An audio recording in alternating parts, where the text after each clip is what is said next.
The champagne glass shattered against marble. Ethan Cole didn't flinch. He kept his eyes on projection screen, numbers climbing like a heartbeat monitor, while his investors applauded the quarterly report. $3 billion in revenue. Another acquisition locked. Another day pretending the empire mattered more than the emptiness gnawing at his chest. Across the private dining room of Azure Coast Restaurant, his 7-year-old son Liam sat alone at the far end of the table, tears sliding silently down his cheeks. Sophia Morales noticed immediately. She'd been a waitress long enough to read a room's emotional temperature, and this one was arctic despite the $1,000 wine, an imported lobster. The boy's small shoulders shook as he stared at his untouched plate, invisible to the men celebrating around him. She shouldn't interfere. Management made that clear during orientation. Rich clients paid for discretion, not involvement. But Sophia had a 5-year-old daughter home, and she knew exactly what a child looked like when they needed someone, anyone, to see them. She crossed the room with deliberate calm, kneeling beside Liam's chair. "Hey," she whispered. "I'm Sophia. You okay?" Liam wiped his eyes quickly, embarrassed. "I'm fine. You know what I do when I'm sad?" Sophia glanced toward the oblivious adults. "I play a game. Want to try?" The boy hesitated, then nodded. "Okay. See that couple by the window?" She pointed discreetly. "Let's guess their story. I think they're secret agents pretending to be on a date, but really they're tracking a stolen diamond hidden in the restaurant." Liam's lips twitched. Almost a smile. "That lady's too old to be a spy." "The best spies always are. No one suspects them." Sophia leaned closer. "What about that man near the bar? He looks angry. Maybe he just lost a poker game to his grandma." This time Liam actually smiled, small but real. "Grandmas don't play poker. Mine did. She was terrible at it, but refused to quit. For 3 minutes, they invented ridiculous backstories for strangers." Liam's tears dried. His posture softened. And 40 feet away, Ethan Cole watched the entire exchange, his presentation forgotten. Something twisted in his chest, sharp and unfamiliar. When had he last seen his son smile? When had he last tried to make him smile? The investors were standing, shaking hands, discussing the next merger. Ethan moved through the motions automatically, his attention still locked on the waitress, now returning to her station. She'd given Liam something Ethan's fortune couldn't buy. A moment of genuine connection. As the group prepared to leave, Ethan pulled his assistant Marcus aside. "That waitress, the one who spoke to Liam, get her information." Marcus nodded without question. He'd learned not to ask why. Ethan approached Liam, who was gathering his jacket with visible reluctance to return to their silent mansion. "You ready? Can we come back here?" Liam asked quietly. "Why?" The stories were fun. Ethan felt the words like a punch. His son was starving for imagination, for play, for attention, and he'd been too buried in grief and business to notice. At the table, he left his usual generous tip, but tonight he added something else. $3,000 in cash, folded inside his business card with a handwritten note. "Call my office Monday. We should talk. Cole." Sophia found it 20 minutes later during cleanup. Her hands trembled as she counted the bills twice, then 3 times. Tips like this didn't happen. Not to single mothers working double shifts in San Francisco's most expensive neighborhood. The card made her stomach flip. Ethan Cole. She'd recognized him vaguely from news articles. The kind of billionaire who made headlines for disrupting industries and staying fiercely private after his wife's death. But what could he possibly want to talk about? Sophia's apartment was 1,200 square feet of peeling paint and persistent mold. She arrived home past midnight to find her neighbor Mrs. Chun dozing on the couch, Maya asleep in the bedroom they shared. "Thank you," Sophia whispered, pressing $40 into the elderly woman's hand. It was nearly all she had until Friday's paycheck. Mrs. Chun waved it off. "That baby is an angel. No trouble." After she left, Sophia sat in the dark living room, staring at Ethan Cole's card. $3,000 could cover 2 months of rent, maybe fix the car's transmission. But the note suggested something more, something that made her nervous and curious in equal measure. She Googled him on her cracked phone screen. Tech billionaire Ethan Cole, founder of Cole Dynamics, estimated net worth $8.3 billion.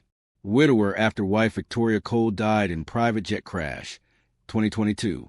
Son Liam Cole, age 7, known for reclusiveness and paranoid security measures following his wife's death. The articles painted a picture of a man obsessed with control after losing it catastrophically. Multiple lawsuits against former employees for privacy breaches. A nanny fired for selling photos to tabloids. Another arrested for attempted extortion. Sophia set the phone down. Rich people's problems. She should ignore the card, keep the cash, move on, but she kept thinking about Liam's face when he smiled. Monday morning, she called. The woman who answered was crisp and professional. Ms. Morales, Mr. Cole is expecting you. Are you available Thursday at 2? I work Thursday afternoons. We'll compensate your lost wages. The meeting is at the Cole estate in Pacific Heights. I'll text the address and gate code. Sophia wanted to ask what the meeting was about, but the call ended before she could form the words. Thursday arrived wrapped in anxiety. Sophia borrowed a blazer from Darius, her best friend and the one person who knew all her struggles. He worked as a paralegal downtown and had opinions about everything. Rich white men don't give waitresses $3,000 out of kindness, he warned while helping her pick an outfit. He wants something. Maybe he's just grateful I was nice to his kid. Grateful enough to summon you to his mansion? Girl, be careful. These people don't operate like us. But Sophia needed to know. The curiosity was eating her alive. The Cole estate looked like something from a magazine shoot. 10 bedrooms, according to the gate guard who checked her ID 3 times. Manicured gardens. A fountain that probably cost more than her annual salary. Marcus met her at the door, guiding her through hallways lined with modern art into a surprisingly warm study. Leather chairs, bookshelves stuffed with engineering texts, and, unexpectedly, children's fantasy novels.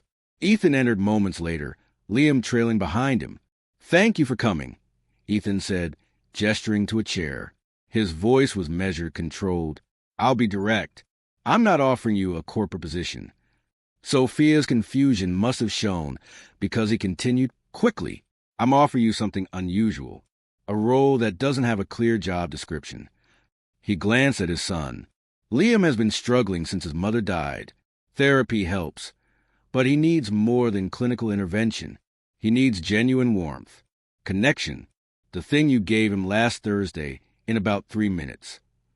Sophia's heart hammered. "You want to hire me to spend time with your son? Not as a nanny. We've tried that. They're professionals who clock in and out. I'm looking for someone who can be present emotionally, someone he can trust." "Mr. Cole, I'm not a therapist. I don't want a therapist. I want someone real." Ethan's composure cracked slightly. Everyone around us wants something. Access, money, opportunities. The last caregiver we hired sold our security protocols to a kidnapping ring. The one before that leaked medical records. I can't trust easily anymore, but my son is disappearing into himself, and I don't know how to reach him. Liam stood near the window, pretending not to listen. Sophia saw the tension in his small frame, the weight of being discussed like a problem to solve. She chose her words carefully. "You won't pay me to care about him. Do you see the contradiction?" "I do." Ethan met her eyes.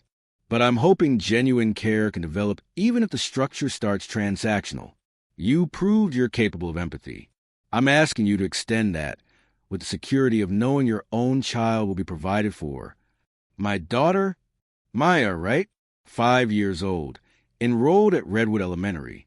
At Sophia's alarmed expression, he added, "Basic background check. If you accept, we'll cover Maya's education through college, provide housing near the state, and pay you $200,000 annually." The number hit like a physical force. Sophia's entire world tilted. $200,000. She currently made $32,000 between 2 jobs. "I need time to think." "Of course. But Sophia?" Ethan's voice softened. "I'm not asking you to fake anything. I'm asking for the chance to see if what started last Thursday can grow into something sustainable for my son. He deserves that." Before they left, Liam approached shyly, holding a small drone he'd built from a kit. For Maya, he said quietly, if she likes robots. Sophia took it carefully, recognizing the gesture for what it was, a child's olive branch. She'll love it. Thank you, Liam. In the car afterward, she couldn't stop shaking. Darius listened to everything over Thai takeout that night, Maya asleep in the next room. It's weird, he said finally, but it's also a chance to stop drowning. You've been working yourself to death for 5 years. What if he's dangerous? What if there's some catch? Then you leave. But Sophia, you're already at rock bottom financially. This could be Maya's entire future. He pointed his chopsticks at her. Just keep your boundaries clear and your eyes open. She spent 3 sleepless nights weighing the decision. On Sunday, she called Marcus. I'll do it, but I have conditions. Name them. Complete honesty with Liam about why I'm there. He needs to know this started as a job. Privacy for me and Maya. No one discusses this publicly. And if at any point this feels harmful to him or my daughter, I walk away, no penalties. I'll have contracts drafted. One more thing. I'm not pretending to be something I'm not. I'm a waitress and a mother. If Mr. Cole wants someone polished and sophisticated, I'm the wrong choice. Marcus actually chuckled. I think that's exactly why you're the right choice.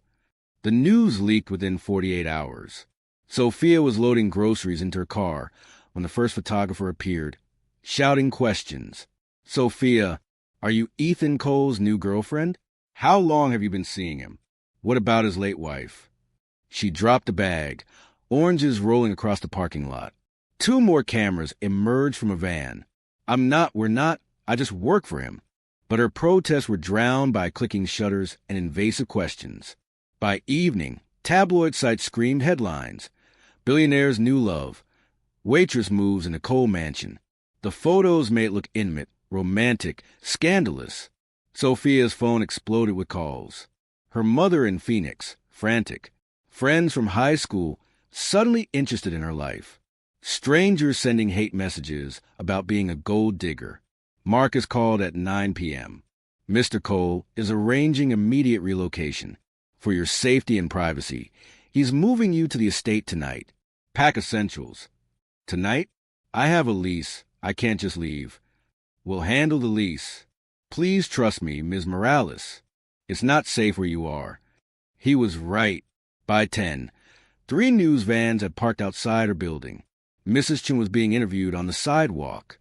Sophia packed in a daze, Maya confused and frightened by the sudden chaos. Are we in trouble, Mama? No, baby. We're just taking a little trip. The security team that arrived was efficient and kind. Within 2 hours, Sophia and Maya were installed in the estate's east wing, a guest suite larger than their entire apartment. Maya stared at the canopy bed like it was a fairy tale. Is this real? She whispered. Sophia wasn't sure herself. Ethan found her on the terrace at midnight, Maya finally asleep. I'm sorry, he said simply. I underestimated how vicious they'd be. You knew this would happen. I knew it was possible. I didn't act fast enough to prevent it. He leaned against the railing.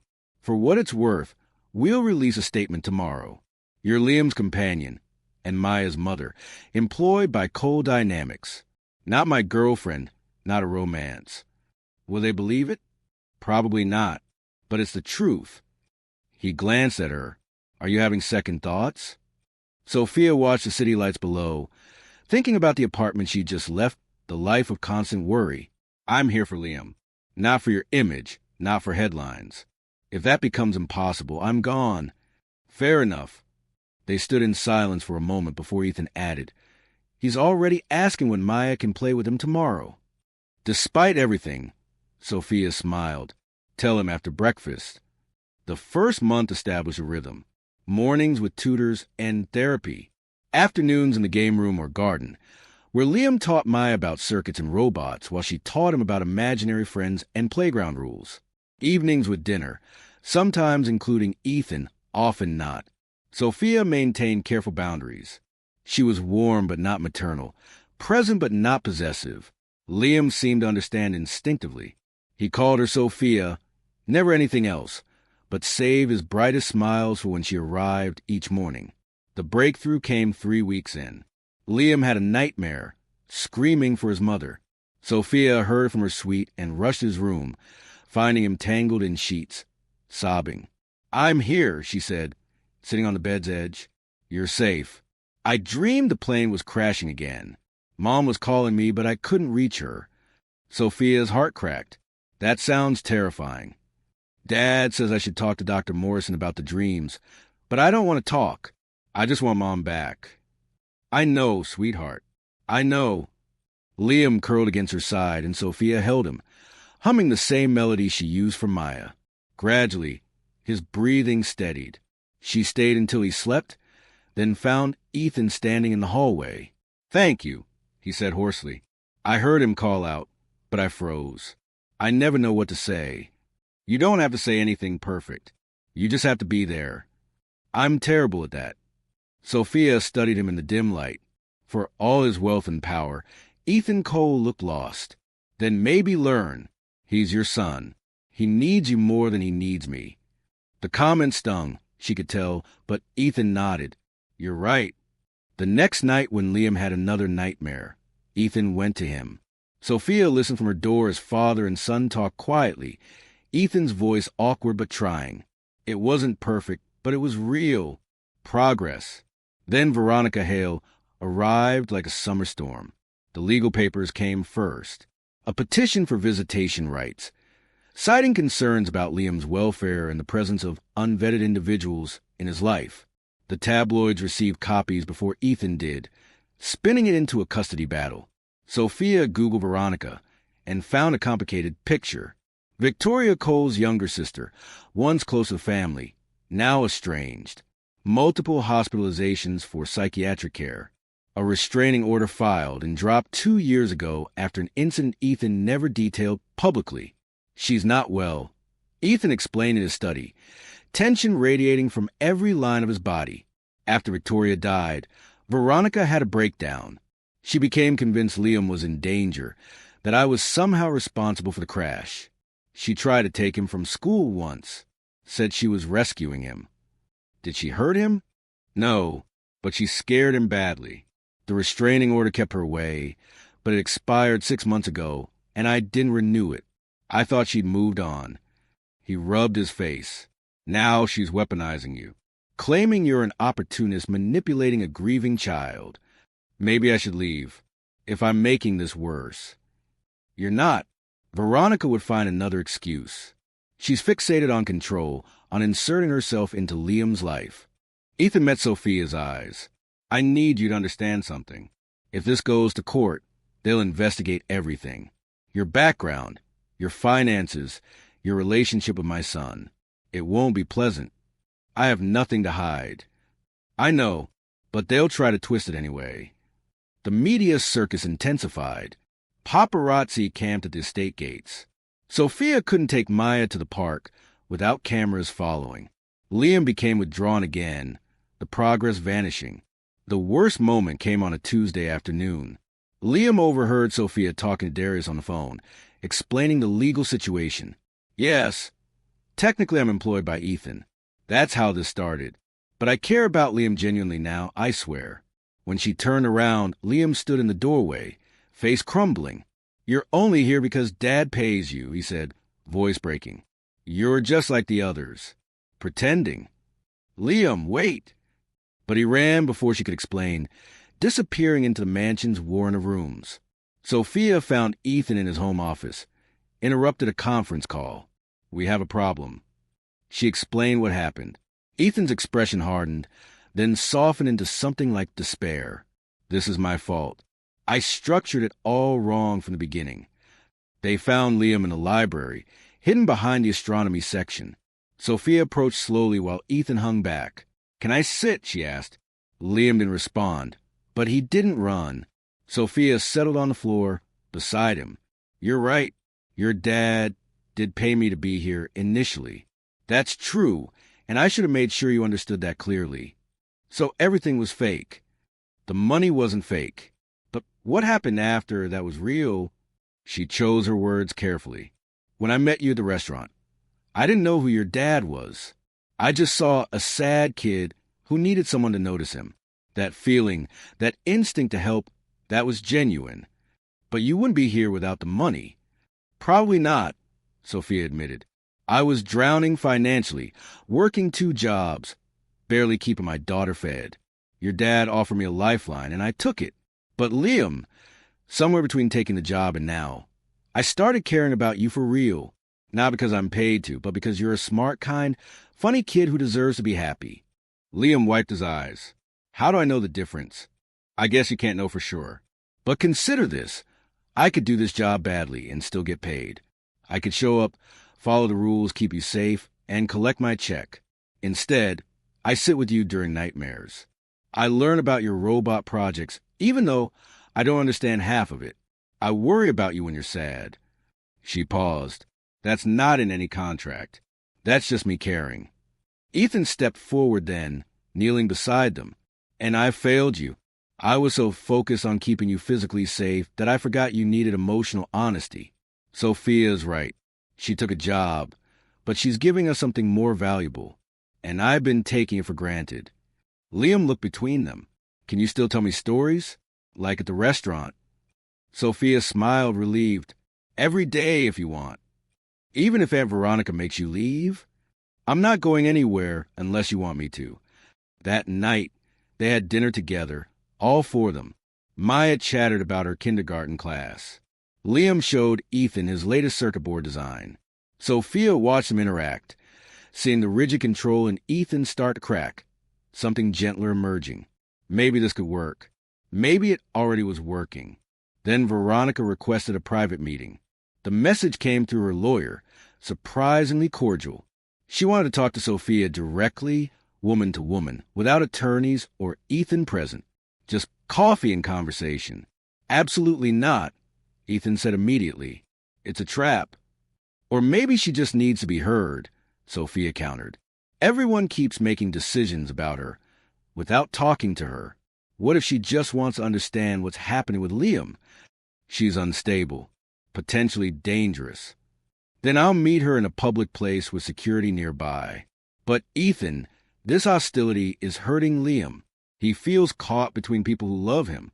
Maybe I can build a bridge. Ethan looked at her like she was proposing to jump off a cliff. You're too optimistic. And you're too pessimistic. Let me try. They compromised. Public cafe.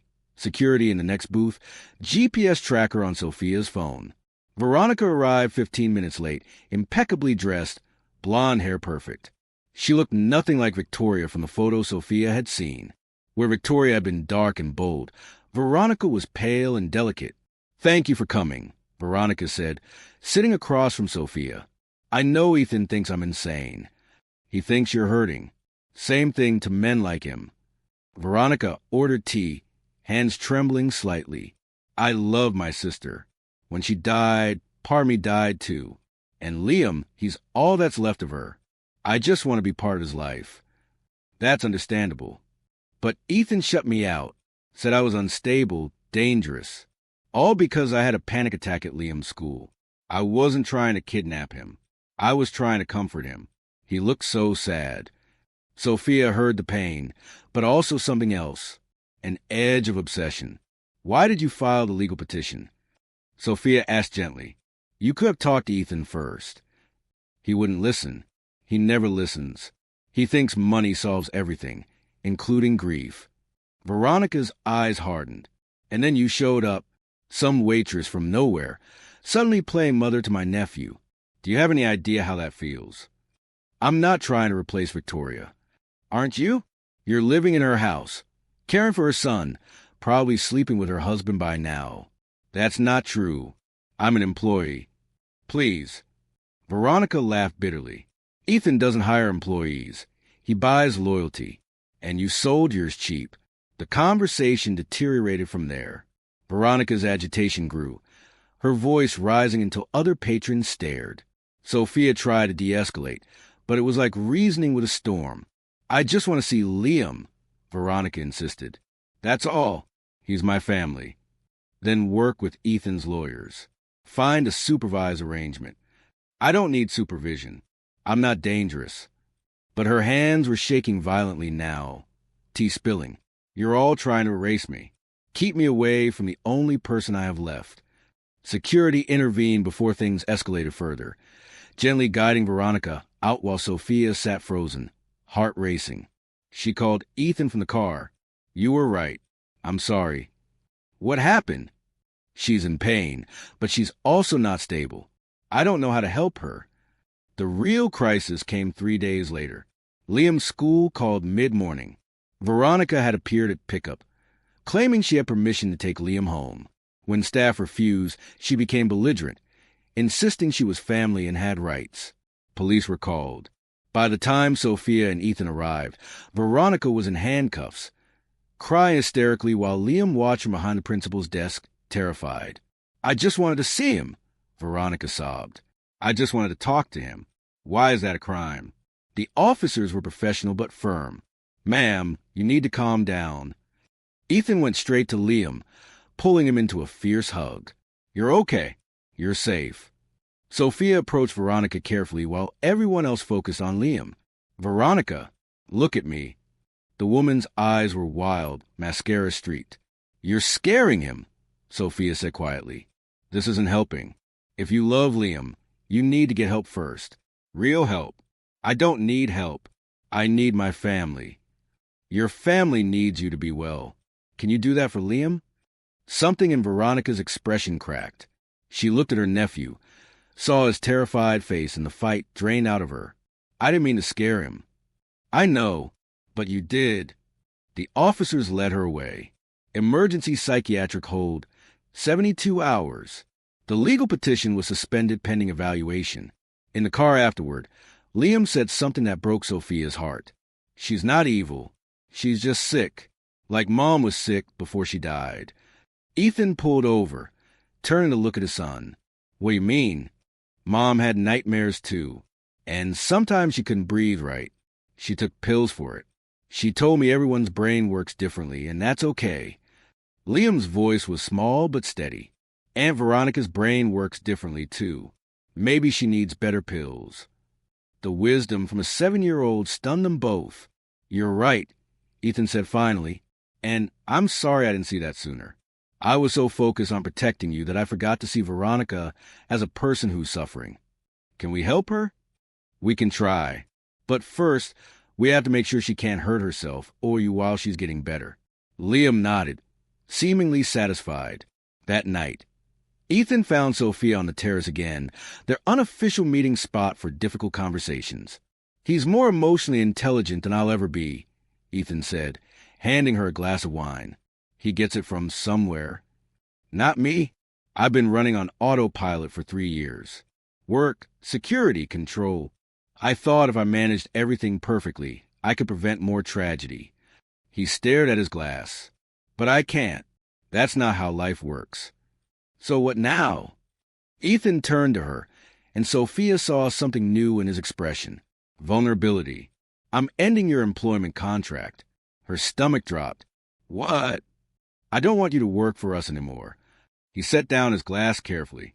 Sophia, what you've given me, that can't be transactional. It's not fair to you, and it's not honest to him. If you stay, I want it to be because you want to, not because you're obligated. But the money, the housing, Maya's school, all still yours. Unconditionally. You've earned it 10 times over. But the dynamic needs to change. I don't want an employee. I want a friend. A partner in helping Liam heal. He hesitated. And maybe helping me heal too. Sophia's eyes burned. You're serious. Completely. No contract. No obligations. Just honest connection, if you're willing. She thought about the past months. The nightmares and laughter. The stories and robot projects. The way Liam had started smiling again. The way Ethan had started participating in his son's life, instead of managing it from a distance. I'm willing, she said, but you have to promise me something. Anything. Stay present. Don't retreat back into your office and your empire. Liam needs his father, not a checkbook. Ethan flinched but nodded. I promise. And Sophia, thank you for seeing us, for staying despite everything. 6 months later, they returned to Azure Coast Restaurant for Liam's 8th birthday. The private dining room was transformed with decorations Maya had helped design, robots and stars mixed with birthday banners. Liam had invited 3 school friends, all of them hovering around the drone demonstration he'd prepared. Sophia watched from the side, marveling at the transformation. The withdrawn, sad boy from that first night was gone, replaced by this confident, smiling child showing off her creations. Ethan appeared beside her. He asked if we could play the story game again, all of us together. Right now? After cake, his request. Ethan smiled, genuine and warm. Apparently a tradition. Maya tugged Sophia's hand. Mama, Liam says I can help cut the cake, because it's teamwork. Go ahead, baby. As Maya ran off, Ethan said quietly, I've been thinking about something. Dangerous habit. He laughed. Sophia, I know this started strangely. A billionaire, a waitress, a grieving child, and a desperate solution. But somewhere in the chaos, we became something real. Not employer and employee. Not strangers doing a transaction. What are we then? Family. The kind you choose, not the kind you're born into. He met her eyes. I want to make that official. Not romantic, not forced. Just legal acknowledgement that you and Maya are part of our family. Adoption, guardianship, whatever structure makes sense. Because if something happens to me, I want Liam to have you. And I want Maya to have the same security. Sophia felt tears threatening. Ethan, you don't have to answer now. Just think about it. Because to me, this isn't charity or obligation anymore. It's love. Family love. The messy, complicated, wonderful kind. Before she could respond, Liam called him over. Come on, cake time. They gathered around the table, mismatched and unconventional.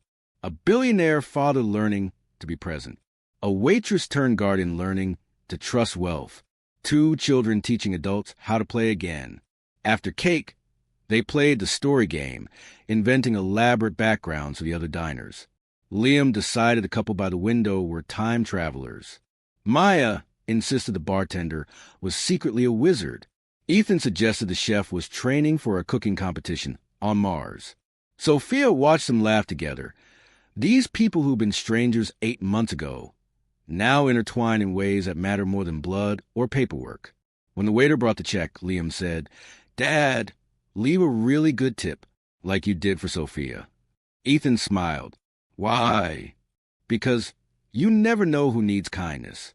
Maybe the waiter has a sad kid at home too. Maybe Sophia's kindness will pass on. The wisdom of children.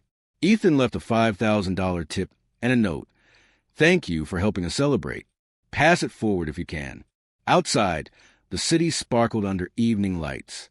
Maya held Liam's hand while they discussed their next robot project. Ethan walked beside Sophia, their shoulders occasionally brushing.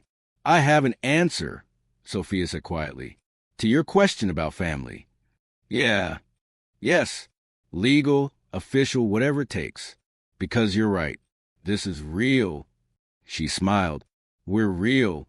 Ethan stopped walking, emotion flickering across his face. Then he did something unexpected. He hugged her, brief but genuine. Thank you for everything. That night before bed, Liam asked Sophia to tell him a story about a boy who was sad until strangers became family. She made one up, full of adventures and kindness, and Liam fell asleep smiling. In her suite later, Maya asked, Mama, are we staying here forever? Would you like that? Yes. Liam's my best friend, and Mr. Ethan makes you happy. You smile more now. Sophia kissed her daughter's forehead. Then, yes, baby, we're staying. Through the window, she could see the city below, millions of lights representing millions of lives, each one a story. Somewhere out there was a waitress working a double shift, a single mother counting pennies, a sad child needing someone to notice. And somewhere in this mansion, a broken family had found a way to rebuild. One small act of kindness multiply into something none of them expected. The richest thing a person could own wasn't money or property or power. It was connection. Authentic, messy, beautiful connection. And they found in the most unlikely way. Started with a game of stories and a child's tears, blooming into something that would carry them forward through whatever challenges came next. Together, if you've made it this far, thank you for being part of this journey. Stories like this remind us that healing takes time, that family can be chosen, and that sometimes the greatest transformations start with the smallest gestures. If this story touched you, hit that subscribe button so you never miss our next heartfelt tale. Drop a comment below about a time when a stranger's kindness changed your life. I read every single one. And if you believe in the power of connection, share this with someone who needs to hear it today. Now, let me ask you this. Who in your life needs you to notice them right now? Sometimes being seen is the most valuable gift we can give.